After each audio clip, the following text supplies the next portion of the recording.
Nobody really wants you. You can't have me. Nobody really needs you. You can't have me. Nobody cares for you. You can't have me. Now you can find you. You can't have me. Nobody really wants you. You can't have me. Nobody really needs you. You can't have me. Nobody cares for you. You can't have me. Now you can find you. What's going on, guys? Welcome back to another edition of Fantasy Football Dynasty. We're coming back at you again with our Play'em versus Fade'em show. We are actually jumping into some matchups that I saw on Twitter and Facebook this week. Instead of me just picking players here, there, we're going into actual scenarios that I've seen going through quarterback, running back, wide receiver, and tight end. Might switch it up a little for you next week. We'll see how that goes. But what we're going to do, first off, we got some news to share with everybody, Gerald. COVID-19 testing. You want to tell us a little bit about that, man? I think you had all that information. I know the latest I heard was that there are some faculty members for the Tennessee Titans that tested positive for COVID. I haven't heard the latest, though. Yeah. Eight people, players and staff, tested positive. And that might affect one of the games we have this week for a couple of matchups. Well, we'll talk about that here in a minute. Steelers versus Titans could potentially be postponed. The NFL has not ruled out Monday or Tuesday night, however, for that game. So they better not give my Steelers COVID. And if I'm not mistaken, they've actually shut down the Titans facilities until Saturday. At the very late or at the very earliest, yeah. So past that, we've got a little bit of injury news. We have George Kittle as a full participant in practice this week. Deebo Samuel, I actually got a notification just before we started the show, has been cleared for practice. He is still they're still unsure about if he's playing against Philly or not, but we'll see how that goes. Jimmy Garoppolo is in danger of missing week 4. And then so is Raheem Mostert from last I'm seeing. So really we had 49ers news more than anything. I was going to say, did Jason give you this feed? Like, where are the other teams? Tariq Cohen was put on IR. And Chris Carson should miss 1 to 2 weeks with a strained knee.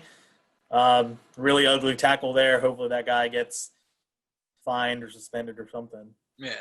We'll see. That little gator roll kind of unnecessary in my mind. But, man, let's go ahead and jump on in. We'll jump on into quarterbacks here. We'll start off with one that a lot of people used to see as a gunslinger in Big Ben at Tennessee versus one that people still see as a pretty big gunslinger, Matthew Stafford at home against New Orleans. Man, I'm leaning Stafford on this one. Before Kenny G got back. Georgia boy. Yeah, Georgia boy, that's right. Before Kenny G got back, he was averaging 7.39 yards per attempt and then 7.24 air yards per attempt. With Kenny G, he's gone up to 8.7 yards per attempt and 10 air yards per attempt. So we're seeing an increase in what he's doing.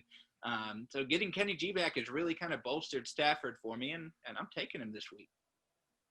Yeah, I mean, on paper, facing New Orleans, it seems like a daunting task. But, I mean, New Orleans defense has actually kind of been disappointing the last couple of weeks, getting shredded by Aaron Rodgers, which is, that happens. He's the man. But also the Las Vegas Raiders. So this one obviously is going to depend on if the Steelers and Titans game actually even gets played. This might be a moot point. Hey guys, it's Cody with Fantasy Football Dynasty. The Titans and Steelers game has officially been postponed. What this means for you guys with Fantasy Impact is that Big Ben will not be playing, James Conner and Derrick Henry will not be playing, Juju Smith-Schuster, Deontay Johnson, and Corey Davis are all going to have to be out of lineups. Jonnu Smith and Eric Ebron are also going to have to be out of lineups. Some players that you can be on the lookout for that are widely unowned in most ESPN leagues are Ryan Fitzpatrick and Baker Mayfield at quarterback. Nyheim Hines is available at running back, as well as Adrian Peterson. You can be on the lookout for, Gerald mentioned this guy, Greg Ward with Philadelphia. Brandon Ayuk is available in a lot of leagues. And so are N'Keal Harry, Russell Gage, and Marquez Valdez-Scantling. For tight end, replacements that you guys might have are Logan Thomas, Austin Hooper. You also have Dalton Schultz. So be on the lookout. Try to get yourself some of these guys added to your team to replace just for this week. Hopefully this game will be played a little later on in the season. As you mentioned, you've really got to monitor whether they're going to be playing this week or not. Realistically, it does become moot if they don't play this week. So next, we're going to jump into a quarterback that you actually just talked about on the waiver show versus one that you've been pretty high on this year. So I'm really interested to hear what you have to say about this matchup. We have Gardner Minshew at Cincinnati or Jared Goff versus New York Giants. So both in pretty good matchups. I mean, I'm really taking Minshew with what I see as a little bit better of a matchup, truthfully. The Bengals are giving up 40 more yards and 1 more touchdown per game. So I'm leaning Minshew here. Yeah, Minshew had a stinker this past week against the Dolphins, but it was clear he missed his number one option with DJ Shark. Give me Gardner Minshew. I'm still sticking with Minshew Mania. That's only if Shark plays. If Shark doesn't play, I slightly lean Goff. I mean, Goff, I think, actually might be limited. That matchup might be too good against the Giants. I think that team, they might be beating him so bad that kind of limits Goff's upside there. But, yeah, I'm sticking with Minshew Mania. Come on. Come on, got to, man. Yeah, that game script could really play a big impact on Goff's ceiling this week. So really got to focus on what each may be able to do in the offense as well. Very good point there. We're going to jump into our running backs now. We're going to go with a running back who's been disappointing this week versus one who's shined to an injury or two in front of him. And, man, I got to say, Jimmy, why? Why did you give this to me this week, man? Jeff Wilson versus Philadelphia versus Joe Mixon versus at home against Jacksonville. Mixon's still getting 74% of his team's carries, and he is only averaging 3.2 yards a carry, but you spent draft capital on the guy. I mean, you've got to assume some progression to the mean. I mean, I'm taking Joe Mixon, and it's not even close. Yeah, I get it. I mean, I have Joe Mixon in a couple leagues, and it's been really disappointing. I mean, he's even to the point now where you probably can't get very much for him if you try and trade him. Like you said, he's been very inefficient, 3.2 yards per carry. Barely used in the passing game for whatever reason. They still trust in Giovanni Bernard, but he's still the lead back, and that's going to win out. So I'm definitely starting Mixon over Jeff Wilson, who is even if Mostert doesn't play, he's in a running back by committee, and he's also been inefficient. I mean, yeah, he gave you 2 touchdowns last week, 1 on the ground, 1 through the air, but 1.3 yards per carry for Jeff Wilson this year. That's even worse than Joe Mixon. So I get it. Joe Mixon's been disappointing for me as well, but yeah, you grit your teeth and you put him in your starting lineup. Man, I don't even want to talk about this one anymore. We're just going to jump into the next guys. Another injury in this backfield can boost this next back's production, while the other still has someone who he does share the backfield with. We've got Kareem Hunt, the share at Dallas, or David Montgomery versus Indianapolis at home. Unfortunately, obviously, the Bears lost Cohen to a season-ending injury, which does vacate for just over 4.5 carries and 3 targets per game. Montgomery is averaging about 3 targets a game and has caught 6 of them. So 9 targets, caught 6 of them for the first 3 weeks. So he's shown he can do it through the air. I mean, not to the extent Cohen can do, but I'm taking Montgomery with an increased role in this one. Yeah, I mean, obviously there's vacated targets and carries there with Cohen gone, but I feel like some of those are probably just going to Cordarrelle Patterson, not necessarily all going to David Montgomery. I'm going to go with Hunt. I know, like you said, he's the second back behind Chubb in that offense, but this one for me comes down to that Indy defense that David Montgomery is facing. They've allowed the fifth fewest fantasy points to running backs this season. And then Kareem Hunt and the Browns could be in a shootout against Dallas. Yeah, and that shootout is ultimately what could give Hunt, who we see as more of the pass-catching back, the leg up in this kind of scenario. So I think that's an excellent point. I don't think you can really sit either one of these guys if you have them, truthfully. Moving on to a surprise back for the season versus one who, again, like Joe Mixon, seems to be underperforming based off his draft capital. We have Kenyon Drake at Carolina or James Robinson also away at Cincinnati. Once again, I don't think you can sit either guy in this matchup. But if I have to choose between the two, I'm actually going James Robinson with this one. he's playing the Bengals, who have allowed just under 182 yards a game to running backs, and Robinson's averaging just under 5 yards a carry. So he's been super efficient, and I don't think there's any reason to think he regresses in this matchup. I'm taking Robinson. Yeah, I mean, like you said, both really good matchups.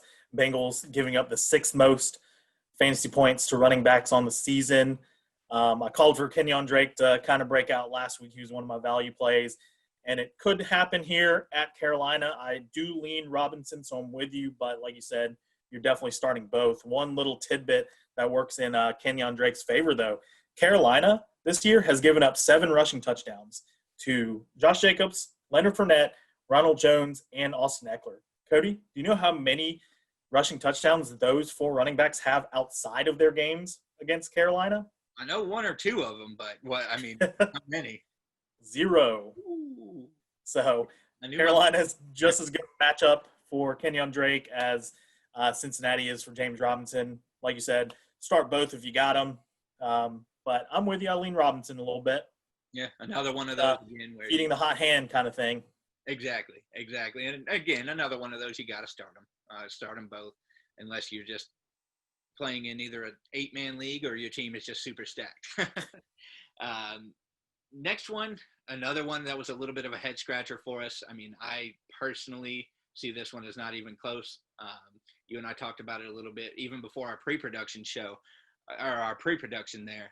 Antonio Gibson versus Baltimore, or J.K. Dobbins at Washington. So opposite sides of the field here. Antonio Gibson is getting more consistent looks than Dobbins. Plus, Dobbins is in an offense that he has 3 other guys he's competing for carries against. I mean, I don't think this one's really that close. I'm going Gibson. Yeah, I'm with you. I mean, I think obviously looking at it, it seems like it should be pretty easy because it's a guy who's getting the majority of the snaps and carries and looks in that offense with the rookie Antonio Gibson versus J.K. Dobbins, another explosive rookie who's splitting time in that Baltimore backfield. But you got to go with the guy who is going to get carries and targets out of the backfield, who is going to be on the field, and that's Antonio Gibson. I know it's a tough matchup against Baltimore, so if you have more favorable matchups on your roster, maybe look at those. But between the two, you have to go Gibson here. Yeah, again, one of the ones where maybe even try to see if your waiver wire has anything to play here, and then see if you can fit him in flex. But, yeah, again, for the 2, you've got to go Gibson. Yeah, I just looked up J.K. Dobbins. Sorry, that's why I was kind of slipping up a little bit there.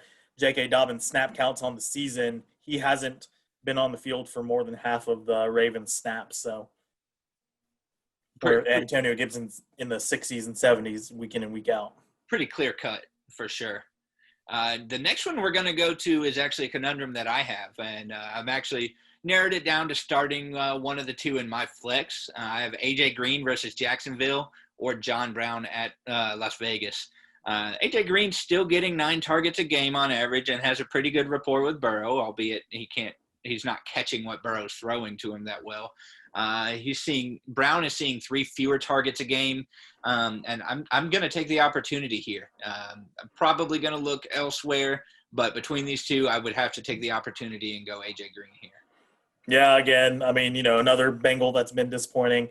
Again, it's we hate seeing our Georgia boy not producing as well as we – what? I said Georgia boy.